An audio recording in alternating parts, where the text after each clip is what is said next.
오늘 주제는 하나님을 두려워함입니다. 하나님을 두려워함. 아마 이제 아버지 하나님 편, 그러니까 신론의 마지막 주제가 될 것 같은데요. 하나님을 두려워함. 우리는 이 과정을 통해서 하나님의 존재라든지 하나님의 이름이라든지 뭐 하나님의 속성이라든지 이런 많은 것들을 좀 공부했죠. 오늘은 하나님을 두려워하는 것. 자, 하나님을 두려워한다는 것이 무슨 말입니까? 영어로 fear of God 그러는데 하나님의 두려움, 그러니까 또 하나님이 두렵다는 말은 하나님이 뭔가를 두려워한다는 말은 아니죠. 하나님을 두려워한다는 말입니다. 우리가 하나님에 대한 두려움을 가져야 된다는 말입니다. 하나님에 대한 두려움이란 것은 하나님의 존재 자체를 두려워하는 거예요. 하나님의 임재, 하나님은 존재하시는데 그분 자체를 그분 앞에 섰을 때, 그렇죠. 하나님이 딱 내 앞에 계시다고 생각해 보세요. 물론 우리 안에 계시지만 우리 앞에 딱 나타나신다고 생각하면 얼마나 두렵겠어요. 그렇죠. 그게 임재예요. 임재. 임재라는 말은 하나님이 직접 내 앞에 나타나는 것과 똑같은 그런 상태, 주님이 임하는 걸 임재라고 그러거든요. 구약 시대에는 주의 천사로 임하시기도 하셨고 구름 가운데 임하기도 하셨고 하나님께서 그분의 영광 가운데서 그분이 나타나시는 거예요. 하나님은 하늘에 계시지만 어떤 형태든지 백성 앞에 나타나셔요. 이걸 임재라 그래요. 그래서 이제 우리가 하나님의 임재 앞에서 두려워 떤다. 하나님을 마주대할 때 두렵지 않은 사람이 어디 있겠어요? 우리가 하나님을 사랑한다고 하는데 하나님이 직접 다 그 위험 있는 모습으로 나타나셨는데 예수님 사랑해요 오셨어요. 이런 사람 아무도 없을 겁니다. 두려워 떠는 거예요. 두려워 떠는 거. 이게 정상적인 감정이에요. 정상적인 자세라고요. 오늘날 많은 사람들은 되게 인본주의 신학자들은 구약에서는 하나님을 두려워했지만 신약에서는 하나님을 사랑해야 된다. 하나님을 두려워하지 말고 사랑해라 라고 말하는데 우리는 하나님을 당연히 사랑합니다. 하지만 두려워도 해야 되죠. 구약에는 두려움, 신약에는 사랑. 이 구도 잘못된 구도입니다. 왜냐하면 구약 한복판에 하나님을 사랑하라는 말이 있어요. 신명기 6장 5절에서 마음을 다하고 혼을 다하고 힘을 다해서 주 너의 하나님을 사랑하라 하셨을 때 이거는 율법의 핵심이거든요. 어차피 구약에도 사랑하는 거예요. 하나님을 사랑하는 건 구약과 신약이 동일해요. 하나님을 두려워하는 것도 구약과 신약이 동일합니다. 두려워해야 돼요. 특히 보세요. 죄인으로서 하나님의 거룩하심을 대할 때 어찌 두렵지 않겠어요? 연약한 자들로서 하나님의 전능하심을 대할 때 어찌 두렵지 않겠어요? 그래서 이것은 하나님을 향한 성도의 지극히 정상적인 신앙의 표현입니다. 단지 존경이 아니에요. 물론 존경도 해야 됩니다. 존경하지 말라는 것이 아니라 존경도 해야 되지만 단순한 존경이 아니라 두려움과 더불어 존경을 하는 거예요. 여러분 히브리서 이따 보겠지만 다시 보겠지만 히브리서 12장에서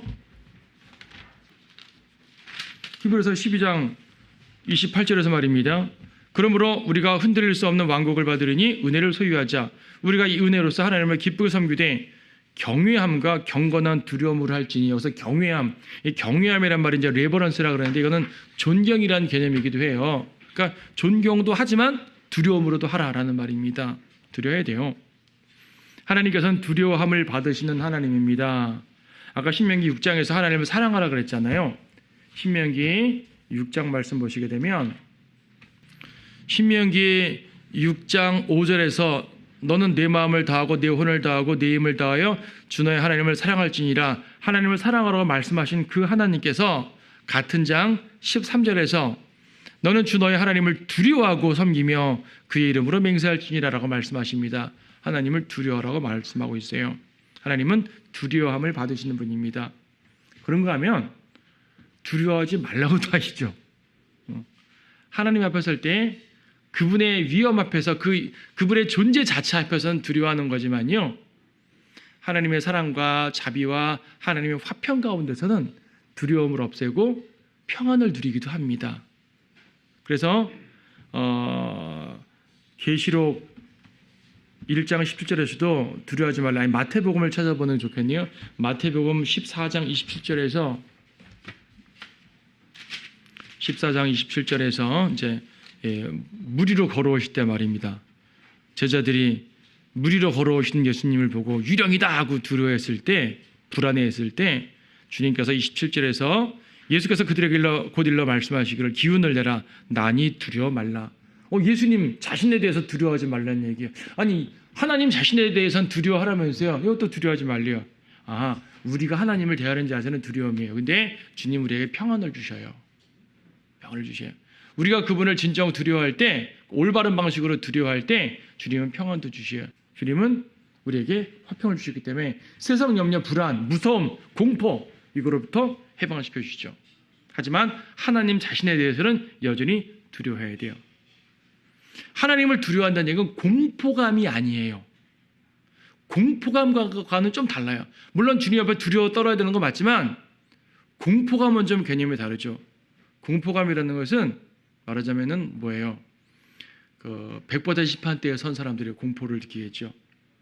하늘로부터 내려오시는 흰말 타신 예수님을 보고 적그리스도가 공포를 느끼겠죠. 그때 짐승의 받은 자들이 공포를 느끼겠죠. 공포. 우리가 하나님을 두려워한다는 것은요, 하나님을 말씀을 청종하고 조심하기 위함입니다. 무엇인가를 두려워한다는 얘기는 조심한다는 거거든요.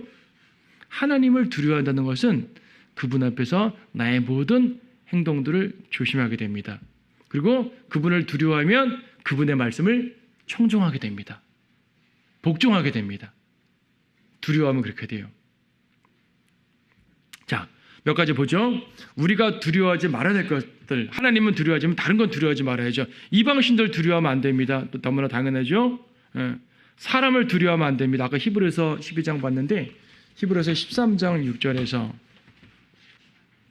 그러므로 우리가 담대히 말하기를 주는 나를 돕는 분이시니 사람이 내게 무엇을 하든지 내가 두려워하지 아니하리라. 사람을 두려워하지 마십시오. 잠언도 마찬가지고 다가올 심판도 두려워하지 말아야 됩니다. 요한 1서 4장에서 17절에서 말입니다. 이렇게 우리의 사랑이 온전해졌나니 이는 우리로 심판날에 담대함을 가지게 하라는 것이라. 심판날을 두려워하지 않는다는 겁니다. 18절에서 사랑 안에는 두려움이 없나니 온전한 사랑은 두려움을 쫓아내느니라. 이 말을 오해해가지고 우리가 하나님을 사랑하면 하나님을 두려워하면 안 된다라고 말할 때 이 구절을 많이 인용하는데 그것이 아니죠. 18절에서 사랑 안에는 두려움이 없나니란 말은 하나님을 사랑하니까 하나님을 두려워하지 말라라는 말이 아니라 바로 17절에 있는 문맥의 연결 속에서 심판날의 두려움을 말하는 거예요. 우리가 사랑 안에 있다는 얘기는 그리스도의 사랑 안에 있다는 얘기인데 내가 주님을 열심히 사랑한다는 개념이 아니라 주님이 우리를 사랑해서 우리를 구원하셨단 말이거든요. 구원받은 성도는 백보자 심판을 두려워하지 않죠. 구원받지 않은 사람은 두려워해야 될 거예요. 구원받지 않은 사람은 백보자 심판을 두려워하는 것이 올바른 두려움이에요. 그 사람은 그 두려움 때문에 예수님을 믿기도 해요. 저도 지옥의 두려움 때문에 예수님을 영접했어요. 나 거기 가기 싫다 이거죠. 당연한 겁니다. 하지만 구원받은 성도는 두려워할 필요가 없죠. 거기 안 가니까. 지옥 안 갑니다. 여러분들은 다른 건 두려워해도 지옥만큼은 절대로 두려워하지 마세요. 여러분 거기 안 가요. 구원받은 성도라면. 자, 두려움 그 자체 두려워하지 말아야죠. 우리가 두려워할 분은 하나님밖에 없습니다. 하나님을 두려워하면 모든 걸 두려워하지 않습니다. 하지만 하나님을 두려워하지 않으면 모든 걸 두려워해요. 세상 염려, 불안하지 않으세요? 대통령이 누가 되고 미국이 어떻게 되고 우리나라 어떻게 될까? 전쟁 나지 않을까? 경제는 어떻게 할까? 나는 뭐 이것저것 구입할 수 있을까? 등등등. 미래를 생각하면 두렵다고요. 하지만 하나님을 두려워하는 사람에게는 세상이 두렵지 않은 거예요. 하나님 우리의 대장이시거든요. 그리스도께서 우리의 대장이시거든요. 하지만 하나님을 두려워하지 않게 되면 다 두려운 거예요. 취직하는 것도 두렵고요. 공부하는 것도 두렵고요. 먹고 사는 것도 두렵고요. 아픈 것도 두렵고요. 우리는 아파도 두려워하지 않잖아요. 아픈 건 좀 불편한 거죠. 두려울 게 아니죠. 죽음은 약간 좀 불편할 수 있어요. 하지만 두려운 건 아니에요. 아무리 죽음 안 두렵다고 죽음 앞에서 태어나진 않아요. 솔직히 대부분의 사람들이 당연히 약간 긴장은 되겠죠. 하지만 두렵지 않습니다. 왜? 내가 갈 곳이 분명하니까. 구원받지 않으면 죽음이 두렵겠죠. 구원받은 사람들도 죽음을 두려워하는 분들이 있는데 믿음을 굳게 가져야 되는 겁니다. 주님을 신뢰하면 된다는 얘기예요. 여기 기억하세요. 하나님을 두려워하면 모든 걸 두려워하지 않지만 하나님을 두려워하지 않으면 모든 걸 두려워한다. 여러분 좌우명처럼 굳게 기억하시는 게 좋습니다. 이 말은 자, 하나님을 두려워할 때 나타나는 특징들, 악을 미워합니다. 하나님을 두려워하는 것에 대해서 가장 실천적인, 가장 실제적인 것 같아요. 아마 8장 잠언 8장 13절 말씀. 주를 두려워하는 것은 악을 미워하는 것이라. 나는 교만과 오만 악한 행실을 완고한 입을 미워하느니라. 예, 주를 두려워하면 악을 미워합니다. 주님을 두려워한다면서도 악을 미워하지 않으면 그거는 두려워하는 게 아니죠.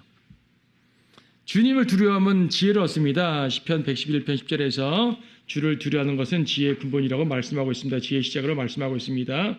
자, 잠언 15장 16절에서는 잠언 보고 계시죠? 잠언 15장 16절에서는 금보다 더 큰 보배입니다. 소유가 적어도 주를 두려워하는 것이 큰 재물로 인하여 고뇌하는 것보다 나으니라. 재물이 많으면 뭐예요? 사라져버릴 걸. 하지만 주님을 두려워하면 주님의 인도함을 받게 됩니다. 주님을 두려워하는 것이 금보다 더 귀한 거예요. 그 자체로. 주님을 두려워하는 것이 생명의 샘이랍니다. 14장 27절에서 주를 두려워하는 것은 사망에 덫에서 벗어나게 하는 생명의 샘이니라. 여기서 죽음, 사망의 덫에서 벗어난다는 말은 뭐냐면 이 악에서 지킨다는 말이에요. 실제적인 견지에서 말할 때 우리가 죄 가운데 있으면 그 위험에 노출되고 사망으로 빠진다는 말이거든요. 주님을 두려워하면 죄악의 구덩이로 들어가지 않죠. 항상 말씀의 생명의 샘 가운데서 기뻐할 수가 있는 것입니다. 주님을 두려워하면 정결하게 됩니다. 시편 19편 9절 말씀. 주를 두려워하면 순결하여 영원히 지속되고 주의 명령들은 모두 참되고 의로우니. 자, 주를 두려워하면 순결하됩니다. 순결함이 영원히 지속된답니다. 순결, 정결, 그렇죠? 주님을 두려워하면 악을 미워하게 되고 우리의 삶이 정결하게 돼요. 항상 죄 가운데 있는 사람이 있죠? 하나님을 두려워하지 않기 때문입니다. 하나님을 믿는다고 하면서도 제대로 두려워하지 않으니까 항상 죄 가운데 있는 거예요. 육신의 죄에 수시로 빠지죠. 우리는 누구나 육신의 죄에 빠질 수가 있어요. 하지만 그때그때마다 주님을 두려움으로 자백하고 빠져나오고 돌이키잖아요. 근데 반복적으로 육신적인 죄에 계속 빠지는 사람들이 있어요. 주님을 두려워하지 않는다는 얘기예요. 자, 경건하게 된다. 아까 히브리서 12장 28절 읽고 경외함과 경건한 두려움이라는 표현 썼어요. Godly fear. 경건한 두려움. 두려움은 두려움인데 하나님을 향한 경건한 마음으로 두려워하라는 말이거든요. 그냥 단순하게 공포감으로 떨라는 말이 아니라 경건한 마음으로 두려워하라는 말이에요. 그래서 우리의 신앙의 표현이기도 하죠. 그래서 주님을 두려워하는 것은 우리의 경건함의 표현이기도 합니다. 자, 무엇이 하나님을 두려워하게 합니까? 하나님을 두려워하게 하는 동기, 하나님의 거룩하심, 하나님의 위대하심, 일일이 안 찾아봐도 돼요. 이것은 하나님의 선하심, 이런 것들, 그렇죠? 하나님의 거룩과 하나님의 위대하심 앞에서 어떻게 두렵지 않을 수가 있겠어요? 내가 죄인인데 그 거룩 앞에서 어떻게 안 떨겠어요? 아무리 내가 죄 용서받았다고 하지만은 그래도 하나님 앞에서 두려울 수밖에 없죠. 근데요, 하나님의 거룩하심만 우리를 두렵게 하는 게 아니라 하나님의 용서하심도 우리를 두렵게 한대요. 시편 130편 4절 말씀 보시게 되면 그러나 용서하심이 주께 있으니 주께서는 두려움을 받으시리이다. 용서하시는 하나님을 왜 두려워하죠? 용서하시는 하나님 앞에서는 기뻐해야 되는 거 아니에요? 물론 기뻐도 하죠. 근데요, 용서함의 권세를 준 분이란 말이에요. 심판의 권세를 준 분이란 말이에요. 용서라는 것은 자비이기도 하지만 심판이죠. 여러분, 심판이라고 100% 심판만 말하지 말고요. 심판이라는 말 자체가 저지먼트, 판단이란 말이잖아요. 재판, 심판, 판단 모두 같은 말입니다. 그래서 이제 100% 심판이나 그리스도의 심판석 같은 구체적 심판석 자리만이 아니라 하나님의 판단 자체가 주님은 심판의 권세를 가진 분이에요. 이 판단하심에 따라서 주님은 용서할 수도 있고요. 이 판단하심에 따라서 책망할 수도 있어요. 하나님의 심판하심. 그래서 하나님의 자비와 용서함마저도 그분을 두려워하게 합니다. 나 같은 죄인을 살려주셨어요. 너무 기쁘기만 할 것 같은데 어떻게 생각하면 이게 되게 두려운 거거든요. 나 같은 죄인을 살려주셨구나. 그분의 두려움과 위험 앞에서 떨고 경외함을 가지고 복종할 수가 있는 것이죠. 하나님의 능력도 그분을 두려워하게 합니다. 여호수아 4장 24절에서 이는 땅의 모든 백성으로 주의 손이 강력하심을 알게 하려는 것이며 너희로 주 너의 하나님을 영원히 두려워하게 하려 함이라. 하나님의 강력하심으로요 이방인들을 무찔렀다고요. 하나님은 우리 편이 되어가지고 이방인들을 무찔렀다고요. 신나죠? 하나님이 우리 편에 대해서 여리코를 무너뜨렸네요. 이제 해와다를 멈추겠네요. 아말렉을 멸했네요. 감사하죠? 근데요 그렇게 이방을 멸하시는 하나님 자체, 그 능력 자체 앞에서는 두려워하는 거예요. 아, 우리 하나님은 이런 분이야. 그렇죠. 하나님의 능력도 우리로 하여금 하나님을 두려워하게 합니다. 죄인의 경우 다가올 심판을 두려워하죠. 아까 이 성도는 미래의 심판을, 지옥의 심판을 두려워하지 않는다고 했지만 죄인들이라면 두려워해야죠. 당연히 두려워해야 됩니다. 그 두려움 가지고 오히려 주님께 나올 수 있는 계기가 되죠. 두려움만 갖고 나오지 못하면 소용없지만 두려움은 주님께 나올 수 있는 계기가 돼요. 그래서 저는 거리 설교할 때 말입니다. 거리 설교하면서 이제 사람들한테 막 외치잖아요. 외칠 때 우리가 설교하고 우리가 바로 전도지 주는 거 받아서 바로 구원받으면 제일 좋겠지만 대부분은 안 그러잖아요. 그냥 지나칩니다. 하지만 저희는 어떻게 기도하냐면 저희가 전하는 말씀을 듣고 저들 중에 누군가는 분명히 두려워하게 해달라고 기도를 하는 거예요. 선포되는 말씀을 통해서 두려워하고 무서워하고 그래서 다음에 누군가가 전할 때 다음에 복음을 들을 수 있는 기회가 생길 때 구원받게 해달라고. 두려움의 계기가 있어야지 주님을 믿을 수 있는 이게 있을 거 아니겠어요. 전혀 두려워하지 않으면 믿지 않으려고 한단 말입니다. 그래서 두려움이 주님을 믿게 되는 계기가 되기도 해요. 그래서 이제 저들에게 두려움을 달라고 기도하는 것도 필요한 것 같아요. 자, 성도들이 하나님을 두려워하는 것이 어떤 필요가 있는 것인가 실제적인 견지에서 말할 때요. 경배와 섬김에 있어서 필요합니다. 하나님을 두려워함으로 경배하는 거고 주님께 예배나 모든 경우에 주님께 봉사하고 섬길 때 있잖아요. 하나님을 두려움으로 하는 겁니다. 시편 5편 7절에서 나는 주의 자비의 풍성함으로 주의 전에 들어가 주를 두려워함으로 주의 거룩한 성전을 향하여 경배하리이다. 경배할 때 주님을 대하는 자세는 두려움이에요. 아까 3번 말할 때도 하나님을 두려워하면 악을 미워하고 장교라고 된다고 말했는데 여기 이제 20장 출애굽기 20장에서도 비슷한 말합니다. 출애굽기 20장 20절에서 십계명을 주시는 그러한 장면인데요. 출애굽기 20장 20절 모세가 백성에게 말하기를 두려워 말라. 하나님께서 내려오시면 너희를 시험하시고 그를 두려워함이 너희 얼굴 앞에 있게 하여 너희로 죄를 짓지 않게 하려 하심이라. 두려워 말라고도 말하고 그를 두려워하라고도 말한대요. 그를 두려워함이 너희 얼굴 앞에 있게 하라. 그러니까 주님을 뵐 때 두려워하란 말이죠. 앞에서는 두려워 말라. 여기서는 두려워하라.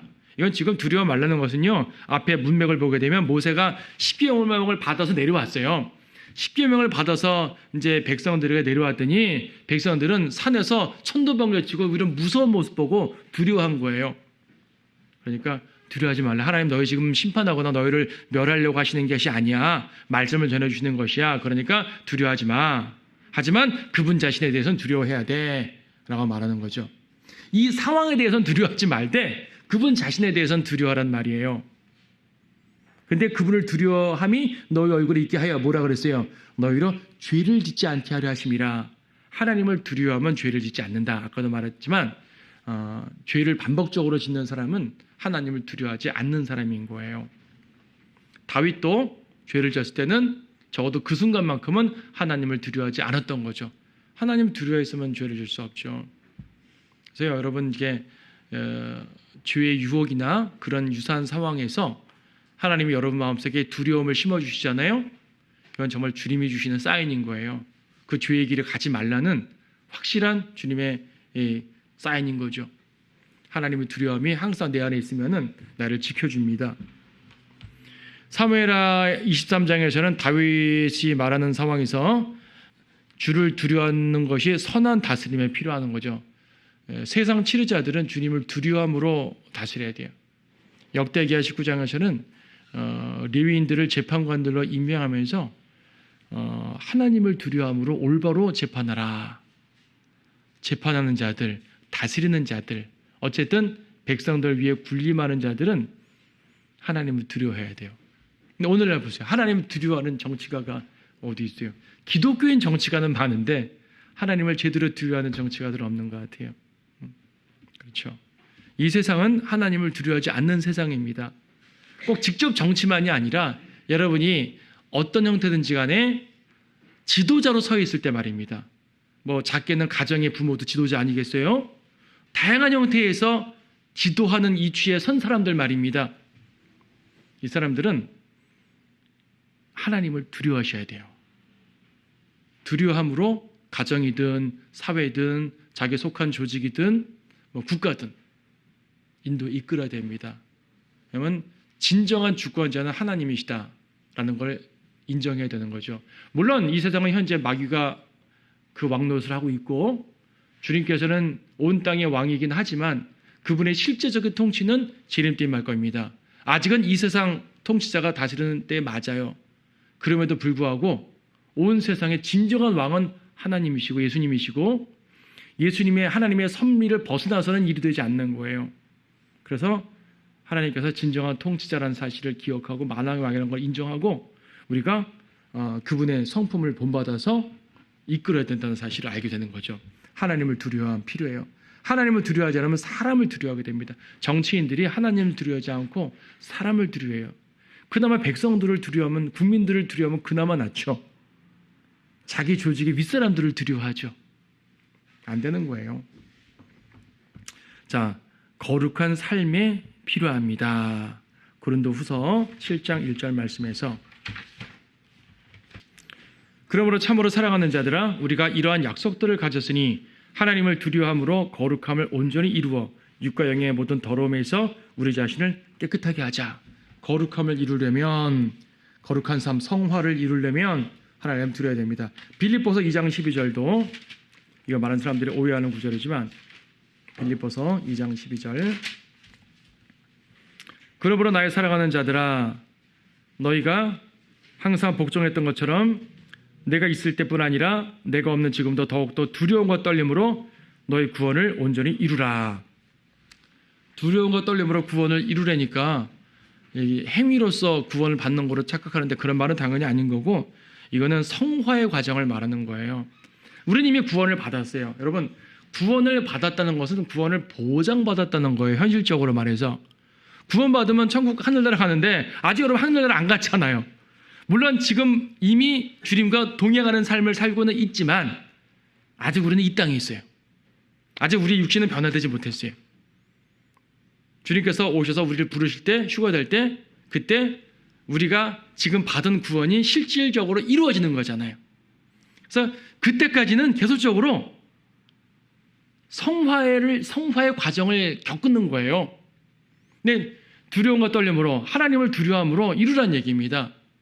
이미 받은 구원은 절대 잃어버리지 않지만 그날에 이를 때까지 내 모든 삶 속에서 성결함, 거룩함을 이루어 나가야 되는데 하나님을 두려워함으로 이루어 나가야 되는 거죠.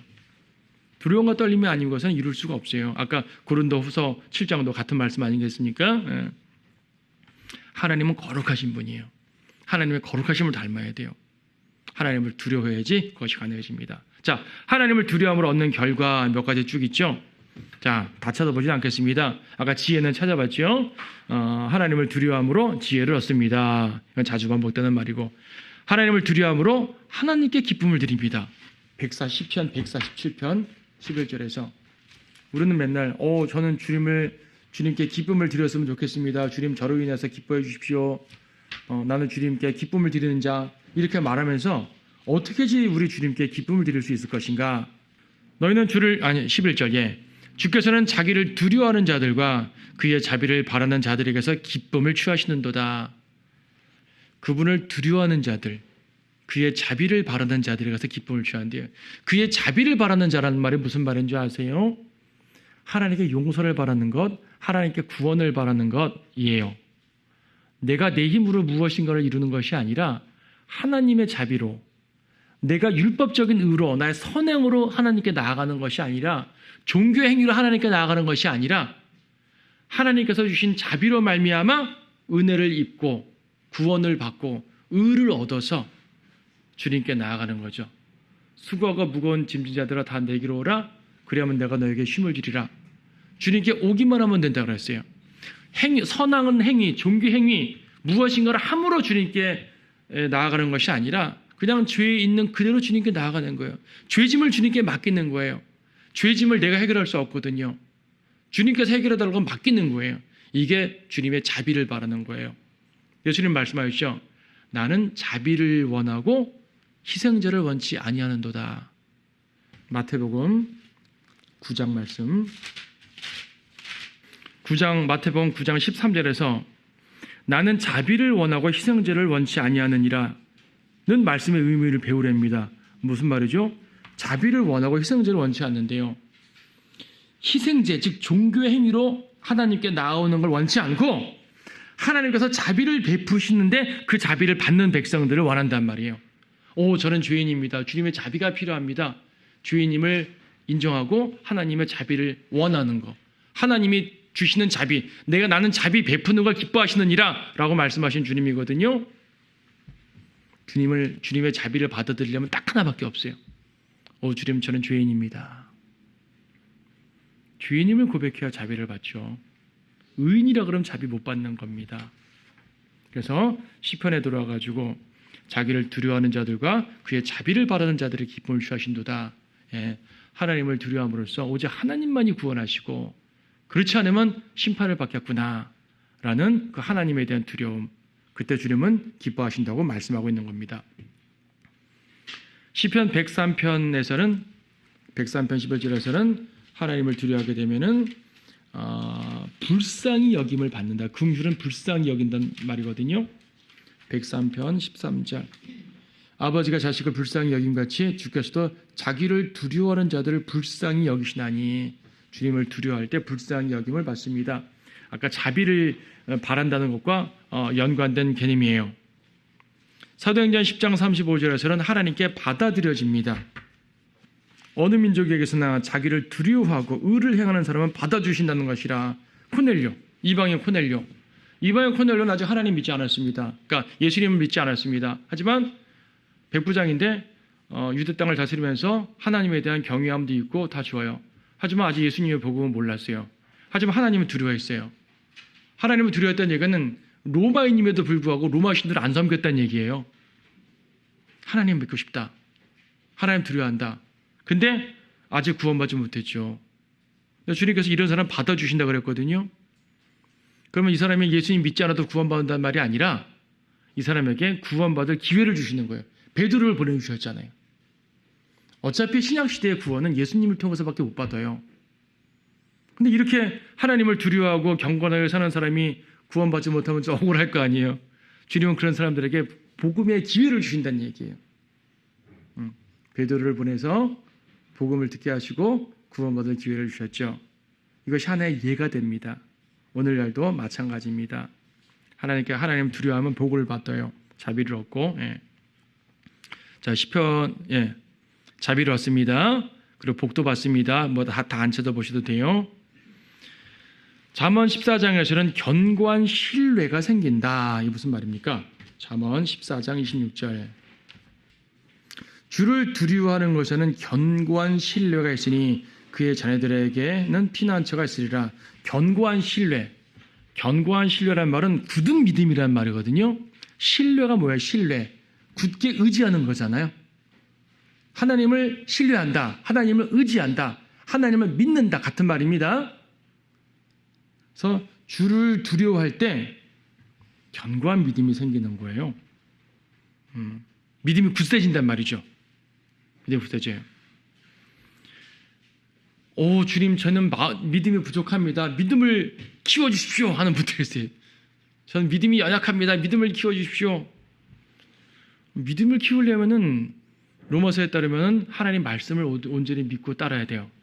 왜냐하면 믿음은 하나님 말씀에서, 믿음은 들음에서, 들음은 말씀에서라 그랬잖아요.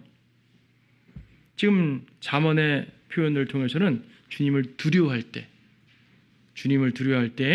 믿음이 굳세집니다. 그러니까 두 개 합치면 주님을 두려워하고 하나님의 말씀을 청종하면 믿음이 굳세지는 거죠. 그렇게 해보세요. 여러분의 믿음이 굳세지나 굳세지지 않는가 점검해 보세요. 분명 됩니다. 자, 악에서 떠나게 됩니다. 이것도 아까 다른 구절들을 통해서 봤습니다. 주님을 두려워하면 악에서 떠나게 됩니다. 성도의 교제를 가져온다. 말라기 3장 13절 16절. 예. 그때 주를 두려워하는 자들이 종종 서로 말하니 주께서 경청하시고 그것을 들으셨으며. 주님을 두려워하는 자들이 종종 서로 말한대요. 서로 성도들이 교제한다는 말이겠죠. 주님을 두려워하는 성도들이 서로 교제한다면 얼마나 좋은 결과가 같겠습니까? 주님께서 그들을 받아주십니다. 우리 교회가 말입니다. 모든 성도들이 주님을 두려워하는 가운데 서로 온전한 교제를 이루어 보십시오. 주님께서 여러분들을 기뻐 받으신단 말입니다. 자, 말라기의 문맥은 좀 벗어나게 됐지만 이 말 자체는 그렇게 적용할 수가 있어요. 사람을 두려워하지 않게 된다 했고도 아까 히브리서를 통해서 말씀드렸습니다. 하나님을 두려워하면 사람을 두려워하지 않게 됩니다. 기도의 응답을 가져옵니다. 주님을 두려워할 때 기도도 응답된다네요. 시편 145편 19절.